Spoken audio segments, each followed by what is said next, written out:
Hey, how's it going, guys? It's Tim Brown, and I'm going to be talking to you today about Goal Pyramid. So, this is a goal setting tool, and this is the paper version. I have high hopes of making a software one day, but for now, let me just tell you what the concept is. I originally did this about 10 years ago, and it's worked for me because what I've done is I set these 5 year goals on the top of the pyramid, and then I distill them down into, hey, what would I have to do to reach that 5 year goal? What goal could I carry out in the next year towards that 5 year goal? And then same with distilling my 1 year goals into my next 3 months, and my next 3 months into my next 2 weeks, and into my next 3 days. So let me just give you an idea about how this works. So the whole point is that you figure out symbols up at the top, so some quick icons. So you could, for instance, use a barbell for your fitness goal. I generally break my goals out into 5 distinct categories. So one might be fitness, one might be spirituality, one might be money, one might be my relationship or art, and then my last one might be learning. So my education or reading or whatever it happens to be. And what do I want to accomplish for each of those categories in the next 5 years? And I try to make the goals very specific so they have a number attached to them and they have a date attached to them. And they are things I can accomplish. They're not dependent on other people, but they're dependent on my effort. And I set those 5 year goals.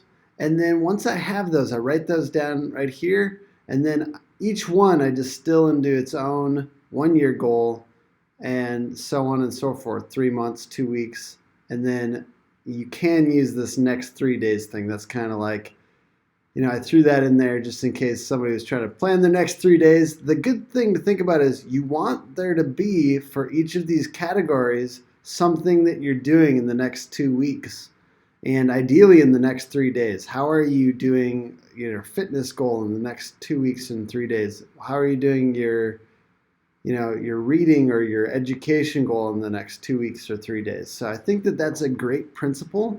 And the system of the goal pyramid was my way of distilling all of that down into these next couple weeks and the next couple days, and making steady progress towards my 5 year and my 1 year goals.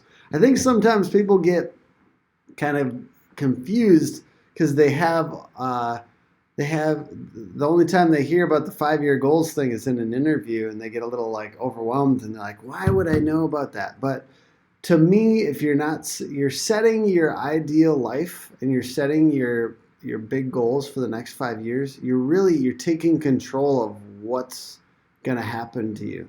You at least are taking control of where you're aiming, because it's hard to hit a goal that you're not aiming for. So I strongly suggest getting into a rhythm of setting your 5 year, 1 year, 3 month goals.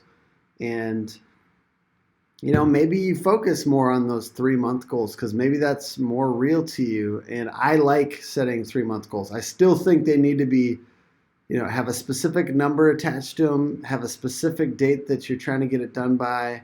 And yeah, I don't think it's good to set super easy goals either. I think it's good to set ones that are aggressive and that help push you to the next level. So I hope that this goal pyramid concept might be useful to you, and check out some of the other resources. This video is also going on goalpyramid.com and YouTube and stuff. So check out the resources, goalpyramid.com, other goal setting tools, and a goal setting guide and goal setting videos. And have a wonderful day. All right, bye.